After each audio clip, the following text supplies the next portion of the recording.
Good morning, everybody. Hey. Happy Saturday.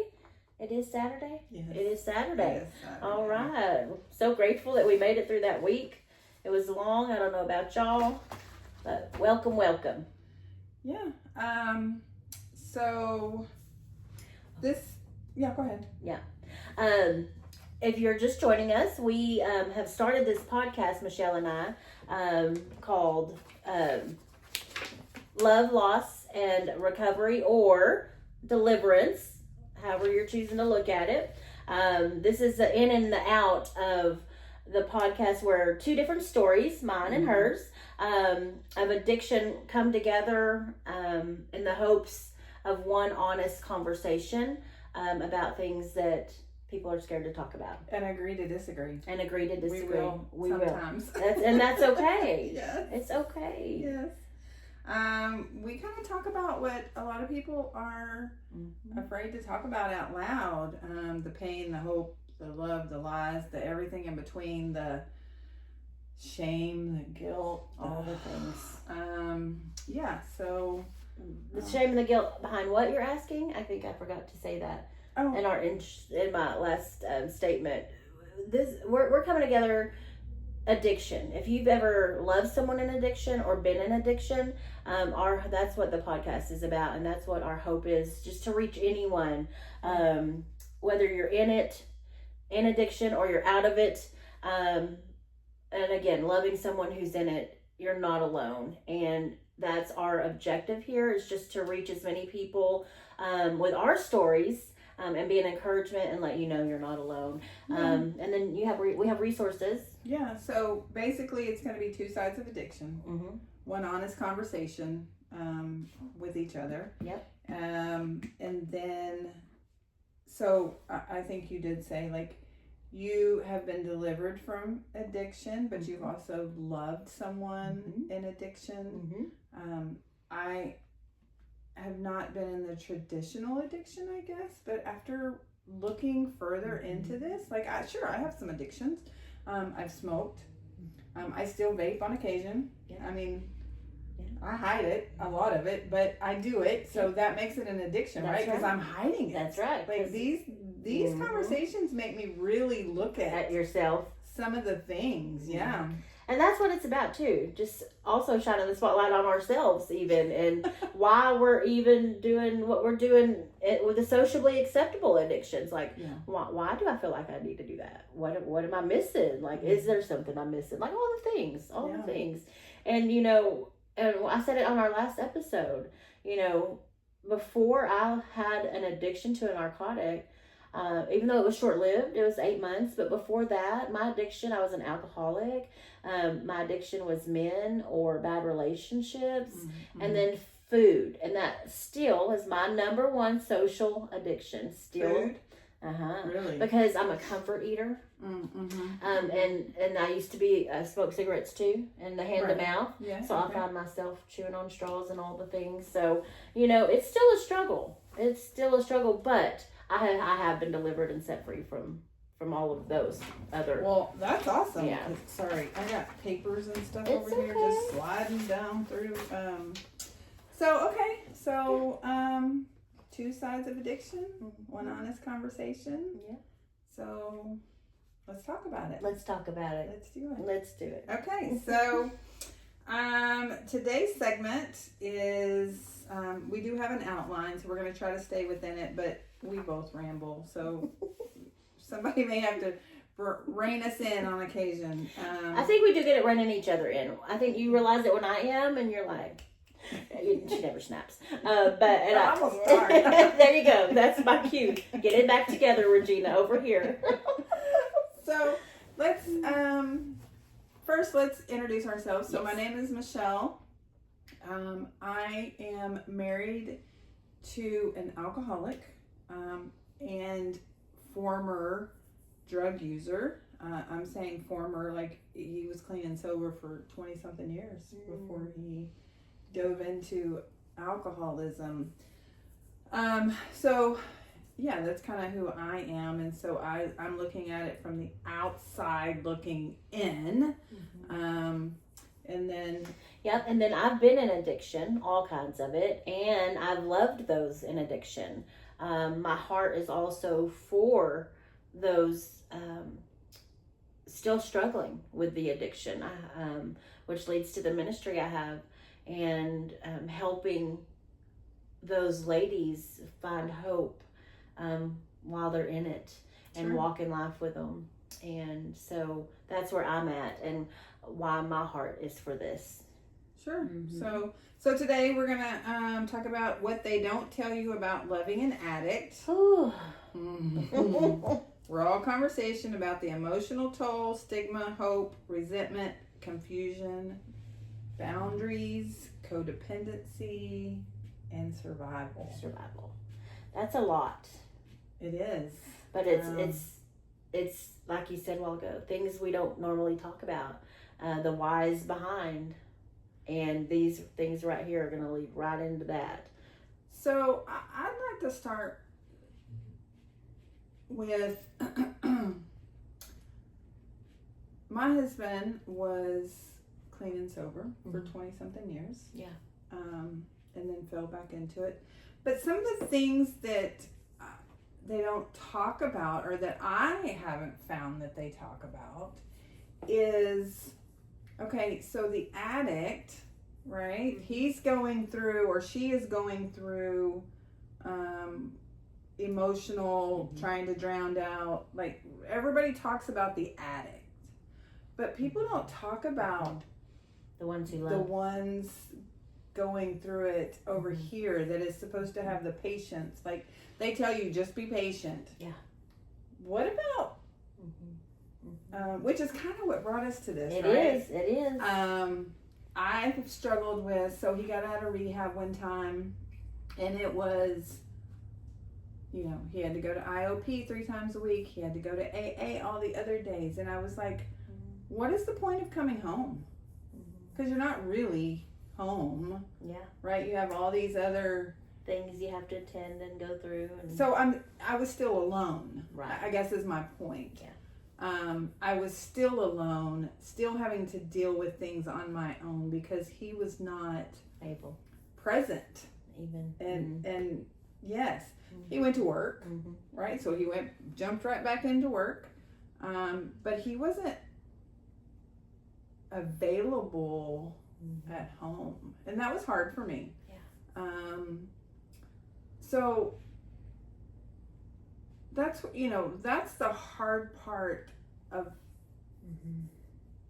they'll tell you, oh, you need to go to Al-Anon, or you need to go to your own meetings. And so if I am then in meetings, he's in meetings, who's taking care of the house? Right? I mean, how do we and so I was angry. I was angry for a long time. Yeah. And that's okay. It's okay to be right there. Is it okay? It is. Because you have to process your emotions. Sure. This is things that are happening that weren't your choice. Right, but I chose to stay. Yep. But because you chose to stay does not mean that you do not have the right or deserve the right to process your emotions, your anger, or feel them even. You know what I'm saying? It's okay to feel them. Yeah. I get it. Yeah. And it's hard. It's hard stuff. It is hard. And then if there's I know that there's support systems for addicts coming out of rehabs or programs they're trying to work or whatever. But like you said, what about the family? What about the people loving them? My mom, she was my person, right? Loving me through it all those years. Now that's probably a little different dynamic because it's a parent-child, but there's a lot of that. Yeah. I mean, there's a lot of parent-child relationships going through it, spouse relationships going through it, and even the opposite, like the children then being the responsible party for the parents. Yes, that's true. I've seen it. The kids end up thinking they got to take care of the parent. And then the devastation that brings them. It's a vicious cycle. Oh, absolutely. It really is. Because then the kids are overwhelmed, and this is how they've learned to cope. Yep. Coping mechanisms. Oh, yeah. You start stuffing stuff down and just go with it, do it, get through it, go into survival mode. That's one of our words in this session, survival. And that is that you turn off certain things to get through it. Yeah, but then it becomes resentment. And then you got to deal with resentment. And then you have people telling you, you should be more patient. And do you think that the addict intentionally hurt you? And I just had this. Do you think that my brother intentionally hurt everyone that loves him and that he loves? I think he made the choice. Yeah. And let me speak to that a little bit from that side of it. I knew I was hurting people I loved, yet I chose to continue to live a selfish life. What do I mean by that?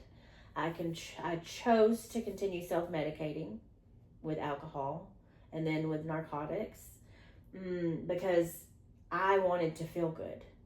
I wanted to hide the pain that I was dealing with. I didn't want to deal with the junk. So that was my coping mechanism. That was my survival mode. And I did not understand or realize the effect it was having on the people I love. But you knew it was hurting them. I knew it was because... But you didn't know the effect. The effect. Okay. But it wasn't until I decided I'm tired of hurting the people I love. I'm tired of going through the motions. I'm tired of carrying this weight with me. It wasn't until then that, number one, I made the choice. And then after I got healed and delivered, my family started getting healed. And we all, as a unit, started facing the facts of the situation. But did you guys ever talk about some of the hurt that you caused? Not before, but after. Afterwards. Because see, I wasn't in a place to receive any of that. I didn't want to hear it. Because that just made you angry and then go. I got more angry at myself. I'm like, I already know I hurt you.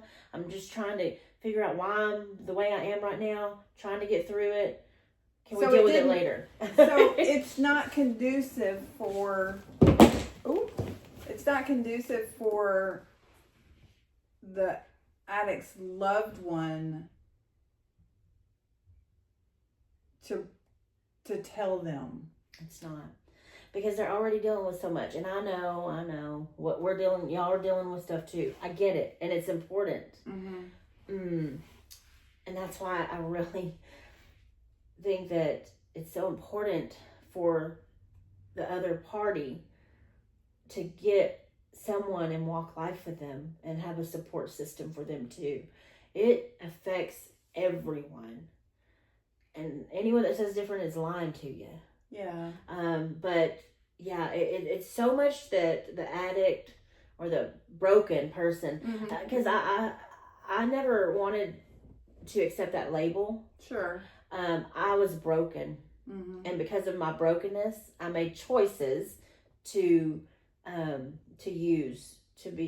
become an alcoholic and all the things. But it's so much deeper than that, y'all. People don't understand. It's so below the surface that it takes layers. It's like peeling that onion. But you have to be in a place to be able to deal with the layers of that onion. You do. But as someone on the outside looking in, how do we get to that place where we can give that addict or the broken that space and be okay?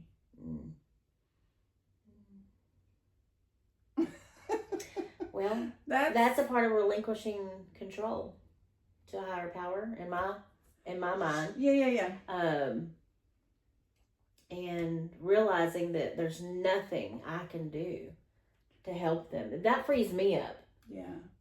And that's okay. Yeah. Because I've been walking that journey with that person for a minute. Yeah. And it is okay to be free from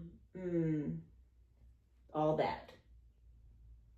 And sometimes we feel guilty for even thinking that. Yes.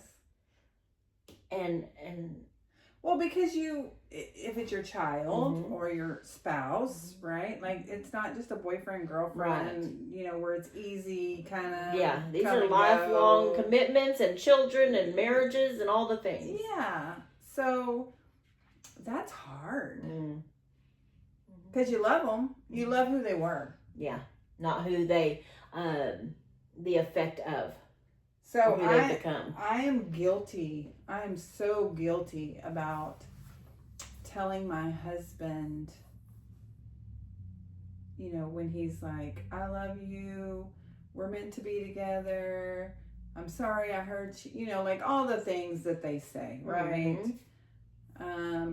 Like this last time when he went into rehab, I told him, if you find my husband, please bring him home. But if you can't find my husband, you can keep him. I am at that point in my life. Yeah. And it's kind of weird because, I've been married and divorced. Yeah. This is so different. Yeah. This is different because that person is there. Right. But who they've become is not who you're okay with being with. And who you knew, yeah. Yeah. And we all change. We do. That's where I was getting ready to go. We all evolve in our marriages and our lives and all the things. Yeah. And my sister told me one time, she said, they married young, and she's like, we become different people. Sure. And like even having to learn that other person in a sober environment is hard enough, right? Yeah. Because you're growing and changing and all the things. But it's tough. I don't know.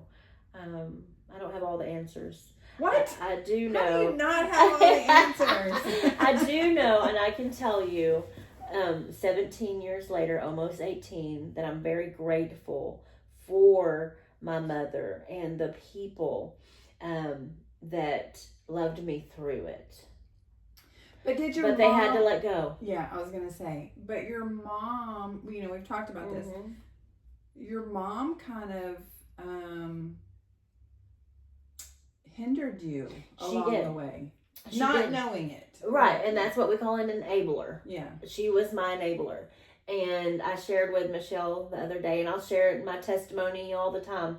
My mom and I had the opportunity to share with others our story. And I had never heard it from her. Oh, wow. Until this one time, like the true, like, we talked about things, we got through things, but to hear her telling her version of having to leave me in my program and all the things she says to me, or she says when she's telling her side and her story, that the day she dropped me off at my program, she said, I drove away and I began to cry, and I started praying and asking God, please don't let me go back and pick her up if she calls me, because that's what her mother heart said she would do, right? And because when you go in, they tell you these things. They talk to you about. Yeah, they're more than likely gonna call. Yes. See, and I haven't had that. And that's the difference too between secular rehabs and faith-based programs in my mind. Because we couldn't call anyone for the first 30 days. We could not have any contact, and there's a reason for it. We get emotional. We start missing the outside. We start missing our family. We start thinking we're missing something out there. For me, it wasn't the case. And I'm grateful that I was. But I was with some younger ladies. They didn't make it the first 30 days. And they don't hold you against your will. Right, because they can't. So, you got to be ready. But anyway, Mama was like, So as I was driving and I was praying, the Lord gave me a vision that, you were about to come out of that cocoon and turn into a beautiful butterfly. And it wasn't until I got out of God's way and let go that your life changed. She said that reality hit her so hard. Oh, and as a mom, I can't imagine. I was in tears listening to my mother describe this. And I, for the first year after my program, girl, there were days, like, I would be on my knees thinking about all the things I took my mom through. And I would just have to call her. So even when you got out, it was dealing with... Oh, yeah. Even today, I'm in tears thinking, and it's been all these years later, just the devastation I caused her, and just the worry at night, and the not knowing where your child is.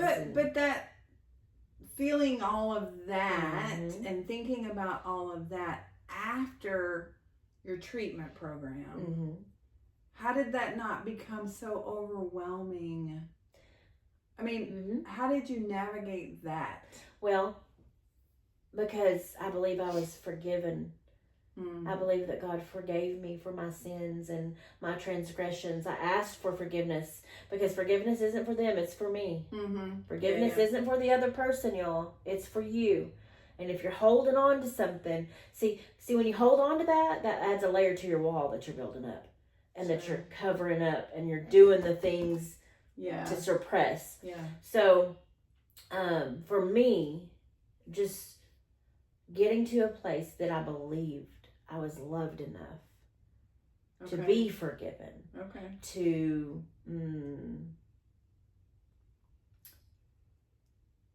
be able to be a righteous woman, a person of integrity. These things meant a lot to me. Gotcha. And being able to realize those things, that was where the transformation happened. And that happened within the program because I was in the Word of God. I was reading the promises that He said about me. I was reading that, you can change your mindset by renewing your thoughts and taking them captive. And all the things, that's why I believe the way I believe. The Bible when you start gave me all the tools that I needed. So when you start thinking about guilt and things that happen, you just have to have to process it too, though. Yeah, you can't just bury it. No. But you have to take control of your thoughts and be like, yes, that happened. I am a different person. Like, but you have to be strong enough to be able to do that. You do. And it takes time. And like, even after, even today, like, we're all human and no one's perfect, and there's going to be hard life challenges happening. But before this, Michelle, I'll tell you, I was a runner. Like, that's why being obedient to completion for me is such a huge thing. And structure is such a big deal for me, because I ran when it got hard. I didn't want to deal with things. Sure. All those things. So, even learning how to function in that capacity was a challenge at 33. Okay. It's very, very interesting. That's good stuff. Like, this is why we're doing this. That's right. That's right. We've kind of learned from each other, just had raw conversations, which is why we decided to start recording. Yes. Even though we have a structure, like what we want to talk about, we're not talking about it beforehand. So it's at all. It's very much in the moment and raw and real. Yeah. So so we've kind of learned from each other, and I heard you talking about, I don't mean to cut you off, no, you're good. a lot of lately, the word codependency. What does that mean to you? Or how do you so feel about codependency for me, I'm thinking about getting that phone call, or I need you to do this and I need you to do that, because I am the caretaker. And so the codependency being, I depend on him to do certain things and he depends on me to do certain things. And it's, for me, it's how I'm wired, I guess. And I think most women, the caretakers, not all, but, men are providers, women the caretakers. So that part of codependency, just taking care of business, right? It's up to me to pay the bills, make sure the house is clean, making sure insurance is paid, making sure the coverage is there, making sure he's depending on me to do things. And I struggle with telling him, can't you figure it out? Yeah, and that's something he needs to hear, because he's used, or they, she, he, whoever, is used to that. Yes. And we had the conversation yesterday, because my mom was my enabler. I was always like, why should I have to? Yeah. Why? Mom's going to pick up the pieces. Mom's going to be there to do it for me. Why do I have to? And that was the mentality I had. I was selfish. I was manipulating. Yeah. I was like, all the things. So it's needed for people to speak realness to us. When we're in the place where we're ready to receive, we need to hear the no's, or you can figure it out. I trust that you can figure it out. I have confidence that you can figure it out on your own. That's a good way to put it. Because I'm learning the word no. Yeah. Right? Yeah. It's hard. Family calls. Oh, I know. Let me jump in the car and drive 5 hours because you need me. You know what I mean? What is this word? Boundaries. I'm learning those boundaries myself. Yeah. Boundaries are, you're driving your car in between the lines, right? Or if you're in a boat, you got the buoys. Keep it between the buoys, right? Yeah, that's right. And learning what your lane looks like, but it's honestly hard. I mean, I'm 53 years old. Lord never said life would be easy, girl. And that's what I have to remind myself too a lot of times. Okay, life is happening, and I have... Well, no, the kids say now, life is laughing. Life is laughing. We're adulting still. Even those days we don't want to adult. Right. We still have those feelings at age 50-ish. We still want to be a kid too. But my inner girl is screaming. Yes, let me out. Yes. Well, and it's okay. It's okay. I want to go back to the days of being in the middle of nowhere with a bonfire and carefree, and but then your parents are at home thinking you're at Stacy's house or whatever. Where you at? What's happening? All the things. Or then you have the parents who they don't care because they're at the bar getting drunk too. Yeah, that's right. Well, everybody has a walk of life. I met a young lady earlier this morning who was telling me about, she was adopted. No, she said something about being beat on, right? And then she said, and that was my adoptive mom. And that was better than where I was. And I was like, girl, you're an adult now. You don't have to keep... You don't have to worry about that anymore, right? You have a child of your own. Right. You just make sure that you are not that person. You got to break those chains. You got to break those generational cycles. Yep, that's right. And we call them generational curses too, where it's learned behavior. You don't know any better because that's how you were raised, but you don't have to keep raising the kids the same way. And see, that's an excuse I hear a lot. Oh yeah. Well, my daddy did this and my daddy did. I don't care. I'm not married to your daddy. Number one, and you don't have to be like your daddy was to your mama. And you don't have to accept that behavior. At all. And so learning how to love ourselves enough not to is even codependency or a form of addiction. Self-deprivation type stuff. Yeah. And I mean, it can get deep. Mm-hmm. That's, yeah. Oof. Yeah.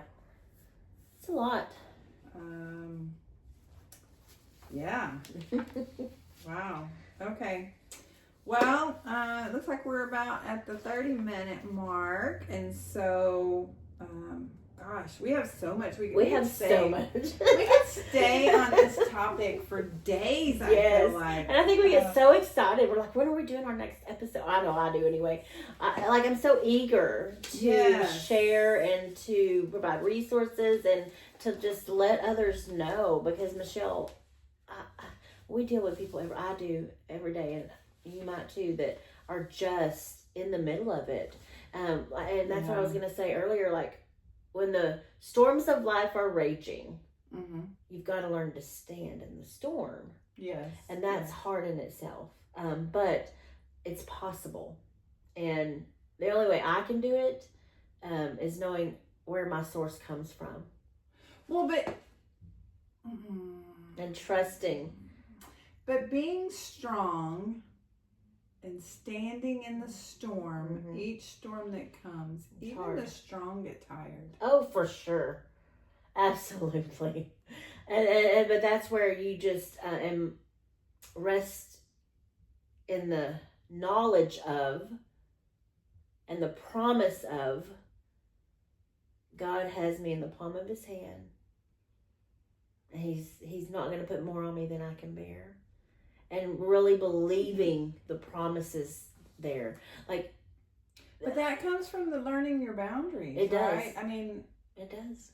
People tell me all the time, you're so strong, you can handle this, you can do this. And I'm like, I don't want to be strong. Yeah. And that's where we get to rest in his arms and have those moments of sitting in our defeat. You know what I mean? Yeah. The feeling of.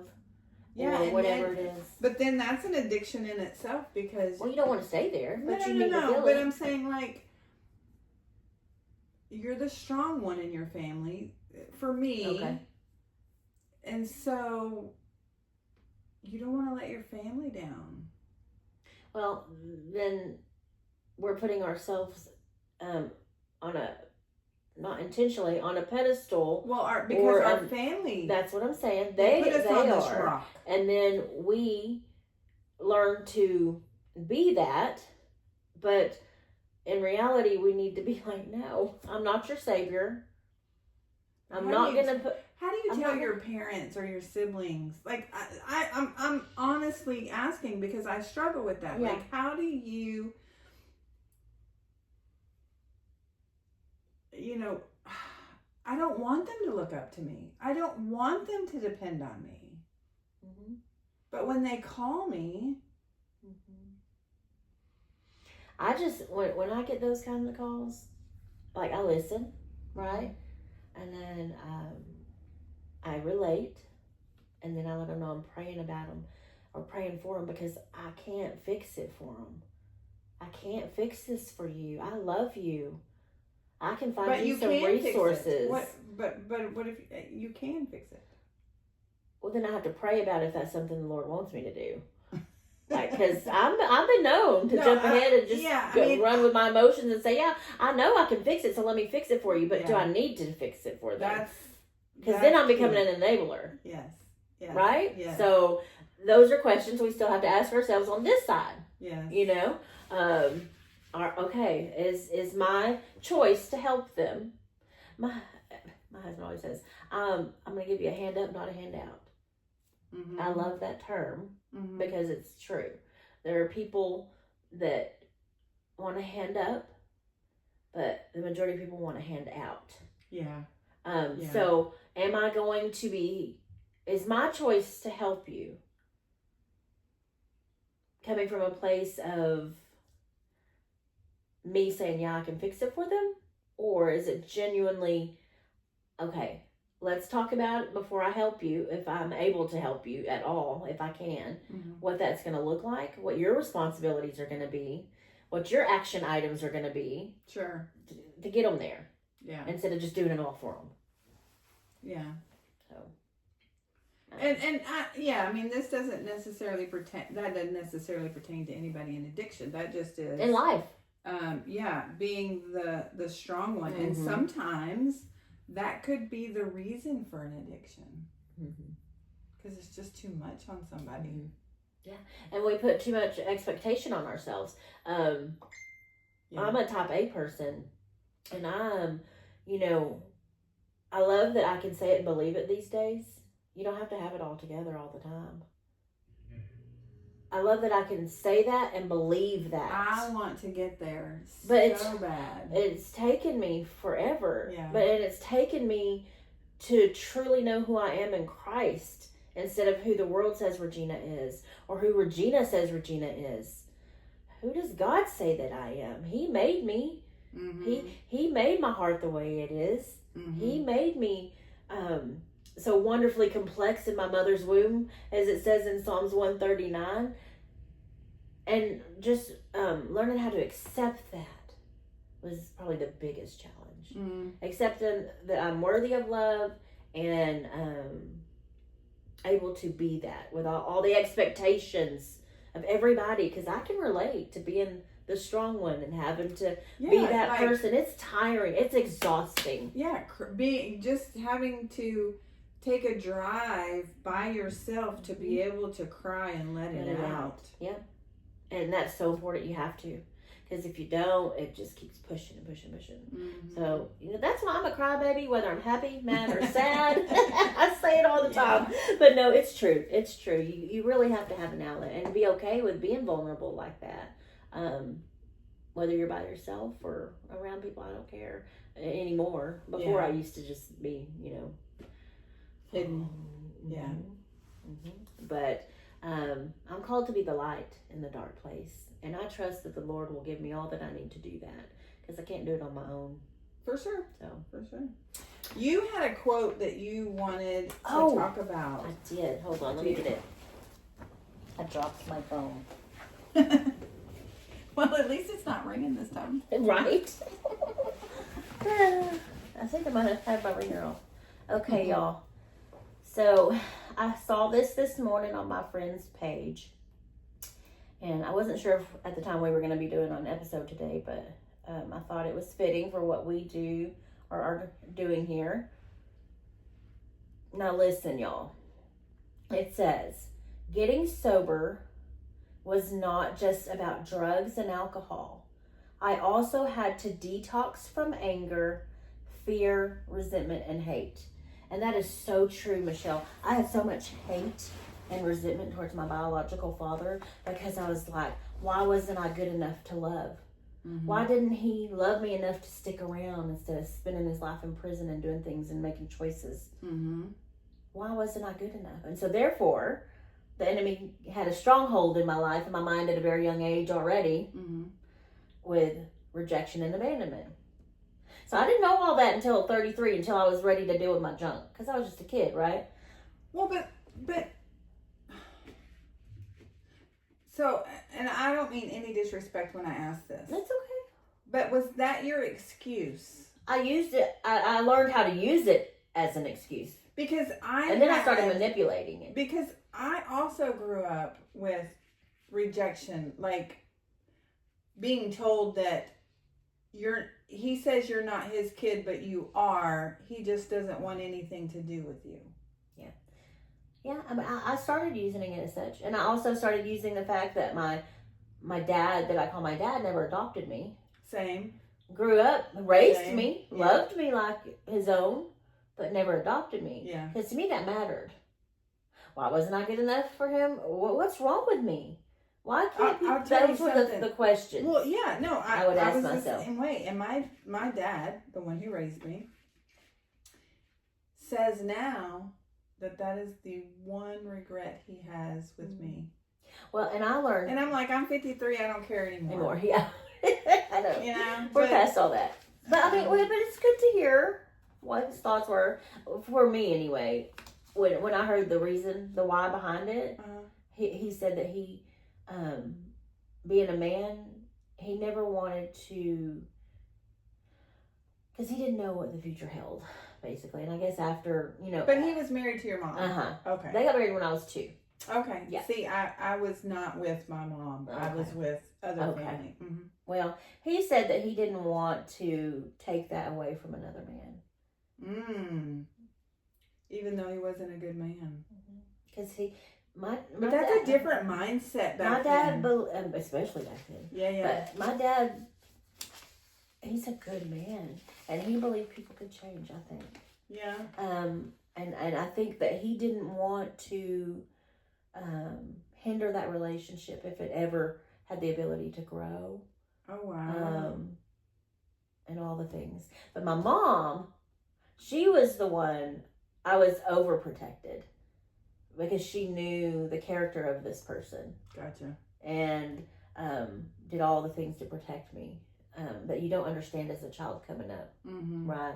That you later learn and understand when you have the capacity and the mind of an adult and all the things. So anyway, but that could be a whole nother episode. Because not only do we both hold those father rejection, but still having a dad in common, and you had your mom who was an enabler, and I had rejection from 2 moms.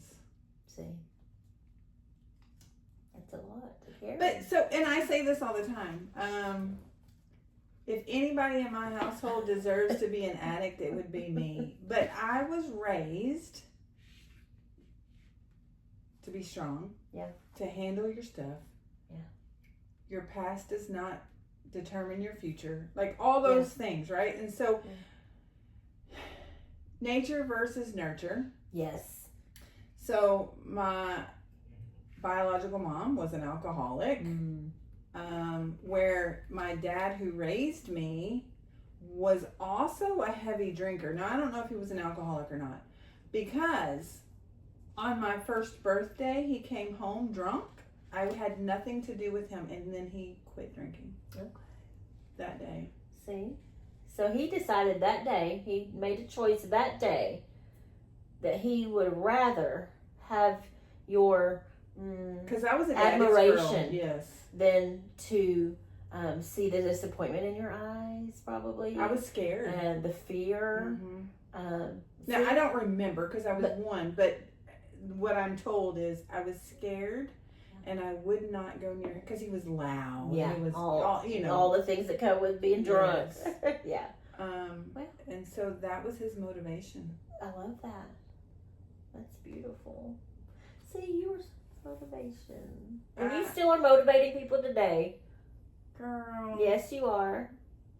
I don't know about all that. But she motivates me. But that's anyway. Okay, we rabbit trail. We are way off topic. But that just goes back to because the feelings. Yes. You don't just detox from the chemicals in your body that you have put in your body, the alcohol, all the things. You also have to detox from the feelings that kept you there. That's the why behind what we do. This right here. And emotions. So if you don't, and I guess that was my point, like if you don't deal with it then, or, when you're, as soon as you're able to, maybe that is your way of drowning it out or dealing with it is with a substance. Exactly. And because I was never taught, to no fault of my parent, I'm not blaming my parents. Sure. I did that for a long time. But it's the truth, right? And we want to be truthful. Like, I was always raised like, or, we don't talk about that. So I never knew how to deal with conflict. I never knew how to learn to be strong. See, that makes sense, actually, hearing that. Yeah. And then if you talk to my husband, who will say, my dad just got loud and demanding. And my husband does that. See? but not dealing with. Right. Just, this is the way I want it. And of course, me being who I am, I probably drove him to drinking because you don't come at me loud. Yeah. You don't, you're going to respect me. Well, and then see, again, that's the whole dynamic. Like, for example, my husband, youngest of 9, family dynamic, right? I come from a small family too.